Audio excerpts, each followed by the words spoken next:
How's it going, everybody? Welcome back to the channel. I posted a while ago on my Instagram story that I would be doing a Spider-Man video, and I put a little poll in the story as well, which kind of video you guys would want to see. There was, I think, an 86% voted for a tier list, so that's what we are doing today. We have 13 movies to rank, so let's just dive into it and get this over with. Alright, kicking things off, our tiers today. We have Amazing, because, you know, Amazing Spider-Man. We have Great, Good but Generic, Fun but Flawed, Fine, and It's Morbin Time.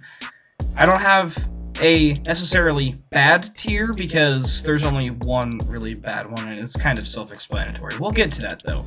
But starting things off, we have the original Sam Raimi Spider-Man, and it's going straight up into Amazing. Believe it or not, but back in the day when I first watched this movie, it used to scare the crap out of me.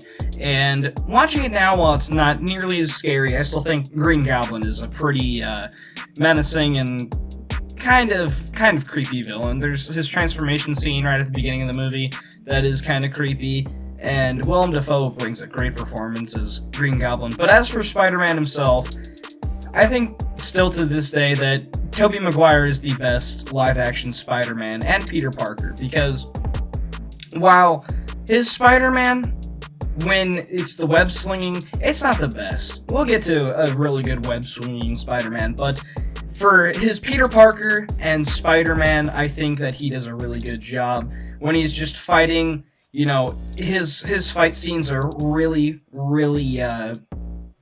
brutal, I guess you can say, because you can always see cuts on his suit and stuff like that, and like there's some really great moments in the fight scenes. In particular, in this one, when Spidey is fighting Green Goblin toward the end of the movie, and Glider comes in and tries to attack Spidey, but then ends up, killing Green Goblin instead.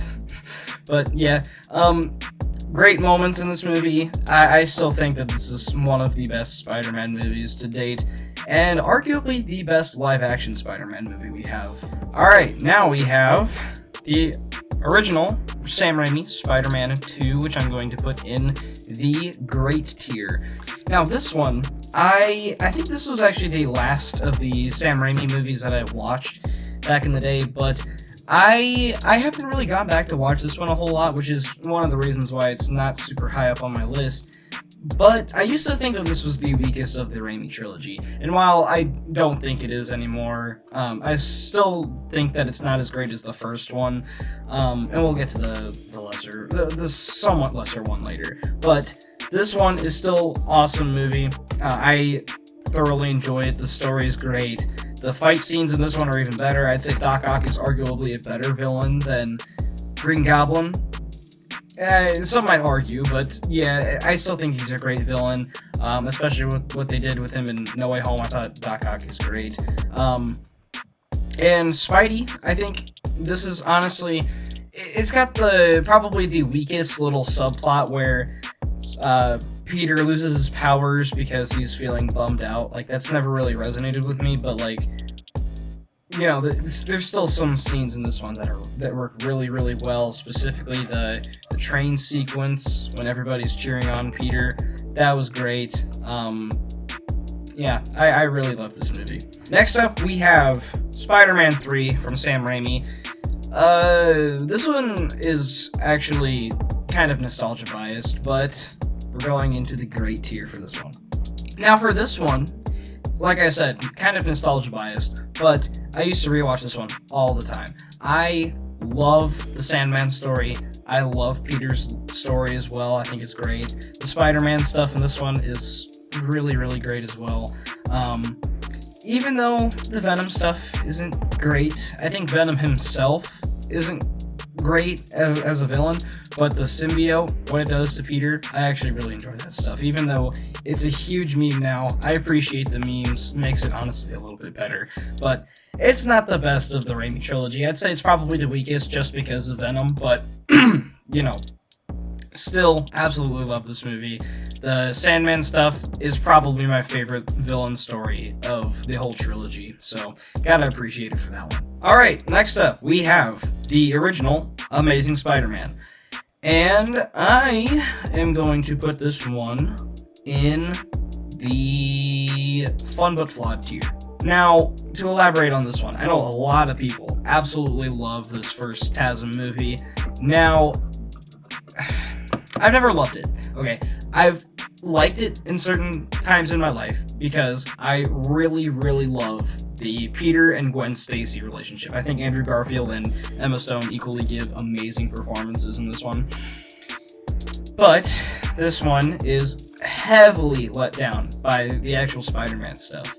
I think that the actual Spider-Man stuff is probably the worst Spider-Man stuff we've ever seen in live action. Like actual Spider-Man, not like just genuinely like Spider-Man movie. It's one of the worst bits of Spider-Man stuff. I mean, the Lizard was a villain that I was hoping would be improved on a little bit by No Way Home, because he is a genuinely awful villain in this movie, and I think his plan doesn't make sense at all. Kirk Connors, while a good character is Kirk Connors, I enjoy that. But his Lizard character is just really not good as a villain. I don't hate the villain, but he's just really not good. So honestly, this one, unfortunately, it's got a wasted romance in this movie that's just genuinely really good, but yeah, it's okay. Alright, next up we have The Amazing Spider-Man 2. Okay, I know a lot of people love this one too, but I'm gonna have to go fun but flawed with this one. A little bit over the first one. Now, this one, it took me a rewatch to really appreciate it, but I have the same sort of issues with the first movie that I have with this one. So, the villains really suck in this one. There's two of them this time. Actually, no, there's three. Okay, there's three, because if you consider Rhino a villain, which he's only a villain for like 10% of the movie, or not even 10%, like 5% of the movie. Right in the beginning, right at the end. So, yeah, not great. And then you have Electro, which is like arguably the cheesiest Spider-Man villain of all time. His teeth getting straightened out by his powers. Luckily, he was very much improved on in No Way Home, but we're talking the actual movie itself, like his character in this movie specifically, so it's not good. And then I love Dane DeHaan, but his Green Goblin was not good. He's a great actor, like, don't get me wrong, I love his movies, I love his work, and his performance was decent, but what he was given was just really not good. This movie, though, it has some really good Peter and Gwen stuff. Not as much as the first movie, I'd say, but it has the most gut-wrenching moment in their relationship when, of course, Gwen Stacy dies, and, of course, when, right at the beginning when, like, Peter's, like, not keeping track of time. I love that stuff, where Peter's too late for everything, and then it ends up with Gwen dying at the end. That's fantastic writing. And there's some really good, Spider-Man swinging in this one. Arguably, this has the best Spider-Man, like, web-slinging moments of all of these movies. Where, like I said, I have my issues with the villains, of course, and the actual story is not great, and it's a little bit too long, but this movie, unfortunately, it was just meddled with too much in the editing room, and there were too many producers wanting to put this and this and this into the movie that Mark Webb didn't end up getting in what he wanted in the movie, so that kind of stinks. I kind of wish that this could have been better, but unfortunately, it's not. And while we could have gotten it, Amazing Spider-Man 3 doesn't really look like we are anymore, but, I'm still keeping fingers crossed that we get one. I will be there to see it in the theaters. I wouldn't mind seeing it. Alright, next up, we have Spider-Man Homecoming. Now, this one is interesting. I used to love this movie, but then I really realized its problems. I'm gonna go good but generic on this one. Now, the only reason I really put this one in the good but generic tier is because I don't like this movie for it being kind of just like an Iron Man spinoff, and because the third act is super generic and forgettable. Now, I remember everything else about this movie, even though I've only watched it like 2 or 3 times. I don't go on MCU binges, at least I don't anymore, but it's been a hot second since I've actually sat down and watched it all the way through. And yeah, the coming of age stuff is easily the best that we've seen of all of these MCU movies. I think Tom Holland is easily his best in this one too. Like I said though, kind of just is like an Iron Man Jr. or Iron Man spin-off movie, which I don't really enjoy that kind of stuff. Even though Iron Man is a great mentor, it's just, I don't love that little bit of the movie. But Vulture's a great villain. I think he's easily like the lowest stakes villain of the entire MCU. But Michael Keaton is just really great in this role. He's very charismatic. And his little twist in the car, it's got one of the greatest dialogue scenes ever where Peter's getting picked up by Vulture, and he doesn't realize it's Vulture, and then he says, "Oh, so you're Peter, eh?" And I love that scene so much. But yeah, it's really good. I just don't think it's great compared to some other movies that we'll talk about. Alright, next up, we have the original Venom. I'm going to put this one in the fine tier because it's very forgettable. The main thing that I really enjoyed about this movie, and we'll talk about this with Venom Let There Be Carnage as well, but I really, really enjoy the Venom and Eddie relationship. I think that their romance is absolutely hilarious. It's really fun stuff to see on screen, but we only get that for about, well, like 45% of the movie, because like the first like 30 to 45 minutes of the movie is just setting up stuff that doesn't mean a whole lot, and takes like, there's like a big time jump in the beginning as well. It's like, I don't like the beginning of this movie. The rest of the movie, however, is just a ton of fun because, you know, you have Venom biting off people's heads, fighting another symbiote, even though the villain in this one is just very run-of-the-mill and forgettable as heck. Even though it's Rami Malek, it's Rami Malek, right? Or is it Razam? I think it's Razam Ed. I don't remember, but yeah. Yeah, it's fun, but super, super forgettable. So it has to go in the fine tier. Next up, we have probably the best movie on this list is Spider-Man Into the Spider-Verse. Now, it's been said many, many, many times, but this movie is absolutely fantastic. The animation style in this movie, the characters, the writing, the originality, all of that is just absolutely fantastic. I adore this movie. I've seen it so many times. You know, the character of Miles is great. The character of Peter B. Parker is super, super relatable. And yeah, it's just such an enjoyable movie. We'll talk about its sequel in a little bit, but yeah, thoroughly enjoy this movie. It's probably the best Spider-Man movie we have to date. Alright, next up, we have arguably the weakest actual Spider-Man movie. We have Spider-Man No Way Home. No, actually, no. Sorry. No, Far From Home. Far From Home in the fine tier. Now, I really enjoyed the first act of this movie. I think it's just genuinely really, really fun. Tom Holland's fun, like, just in the first movie. But somewhere around the 45-minute mark, I want to say, this movie just kind of just runs itself off the rails. I'm not gonna lie. I really enjoy Jake Gyllenhaal as an actor, and he's fun in this movie as Mysterio. Mysterio kind of leads into No Way Home.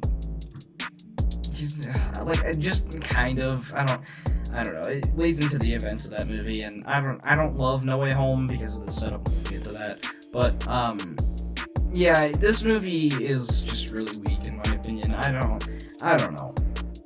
It's just kind of okay to me. is like very, very forgettable outside of the first 30 to 45 minutes. It's got some decent action scenes. The Mysterio fight scenes are kind of cool.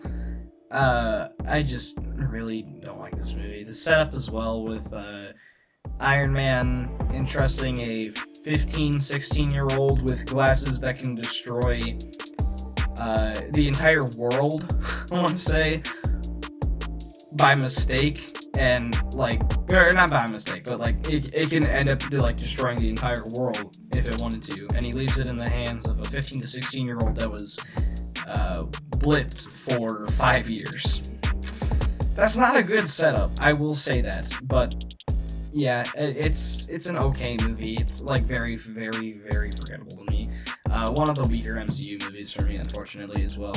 Alright, next up, a movie that a lot of people like to forget about. We have Venom: Let There Be Carnage. And I'm going to put this one above The Amazing Spider-Man. Now, I know it's going to be a hot take to put it above the original Amazing Spider-Man, but I have a lot more fun with this movie than I do with the original Amazing Spider-Man. This one, it's a little strange of a movie. I used to actually like really enjoy this movie. I gave it like a 4 stars when I first watched it on Letterboxd. And like I watched it again and I was like, yeah, it's not that great, but it's still really fun. And then thinking about it a little bit more, it's more like a 3 out of 5. It's fun and it's very stupid, but kind of just wasted potential, honestly. Now, the main thing that everybody remembers this movie for is the post-credit scene, which leads to absolutely nothing in No Way Home, but it's a good post-credit scene, I will say that. And, of course, you know, Eddie Brock and Venom's relationship in this movie, it's so fun. And Carnage, Woody Harrelson is great in this movie. Kind of looks like Larry from the Three Stooges, I'm not gonna lie, though. But, yeah, I really enjoy this movie. I think it's kind of stupid with the Eddie and Venom breakup thing. It's just really dull in those bits. But, you know, it's still a fun movie. So I've got to put it above the first Amazing Spider-Man because I just have a lot more fun with it. This one might get me into some trouble, but I'm going to put Spider-Man No Way Home in the good but generic tier underneath Homecoming. Now, I know for a lot of people that this movie is, like, top 2 MCU movies. I mean, not really anymore, I don't think, but a whole lot of people put this at the top of their MCU lists and their Spider-Man lists. And frankly, I disagree. I think this movie is super overhyped. Even when I first watched it, I was like, yeah, this is really good. And I was, like, still, like, running off the hype of it because frickin' Tobey Maguire and Andrew Garfield returned. I was like, whoa, that's awesome. That blew my mind. But then looking back on it, it's not that great. And I'll say this. The stuff with Tobey and Andrew is phenomenal. Like, that third act is so good. And the villains are really fun. But the first, I want to say, hour 30 of this movie is so boring and forgettable. The setup of this movie is just terrible. I hate the first act of this movie. I genuinely despise the first act of this movie because the setup is just genuinely not good at all. And the dialogue is cringy and the acting is so bad. I cannot stand the first act of this movie. When I watch this movie, I always just skip to the last 45 minutes because that's the only bit that I care about this movie. And let's be real, that's the only bit that we all care about this movie, is that last 45-ish minutes of this movie. The thing is, as well though, it's fun. It's just Spider-Man fighting past villains. It's like yeah, it's cool, it's got nostalgia.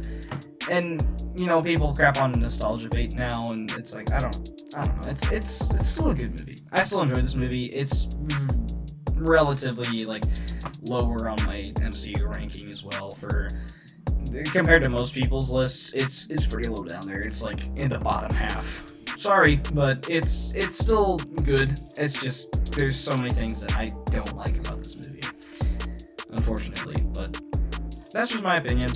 Oh boy, it's everybody's favorite movie of all time. It's going straight up to the top. I'm just kidding, no. We made its own tier for it. Morbius is going in its Morbin time. Now, like I said, I couldn't just have a terrible tier, I couldn't just have a disaster tier, because there's only one movie that would go down there, and it's Morbius. So, why not just label it It's Morbin time? Because this movie it's deserving of its own tier. It's on a whole nother level of awful. It's so bad. It's a so bad it's good movie. I'm sorry, people say, oh, it's so boring, I hate it. No, it's funny bad. Genuinely just really not a good movie, but it's super, super funny. Yeah, I really enjoyed Morbius for all of the wrong reasons. Alright, our final movie on this list is Spider-Man Across the Spider-Verse, and this is going right up to the amazing tier, above the original Spider-Man. Now, it's the newest movie on here. Could be just, new movie bias, but honestly, for right now, it's sticking up there with me. Now, I don't think it's a quite perfect movie, because this movie kind of felt like it had like the 7-ending syndrome, and it's just a tale of a first half. It's the first half of a tale and the story. Like, we haven't seen the end yet, so I can't quite say it's like a perfect movie, but it's still phenomenal. It's probably my favorite movie of the year so far. I had a blast seeing this in theaters. It wasn't even a packed theater, so it was like me and my buddy and like 2 other people, so it was a fun experience. Of course, the characters are great. We get more of Miles and Gwen. They're great. There's some dialogue in this that had me tearing up a little bit, I'm not gonna lie. And, of course, Spider-Man 2099, Miguel O'Hara. He's a pretty crazy villain, I'm not gonna lie. His little story is kind of depressing. And honestly, it's just this whole movie has a great story, very good writing as well. This multiverse stuff in this movie is so good. Probably the best multiverse stuff we've ever seen. On the big screen, off the big screen, it's just the best in general. So, yeah, I thoroughly enjoyed Across the Spider-Verse. And let me know what you guys think of this tier list. Let me know your rankings down below. And here's the final ranking if anybody needs some reference. But yeah, hope you guys enjoyed this video. Let me know again what your rankings are down in the comments, and see you guys next time.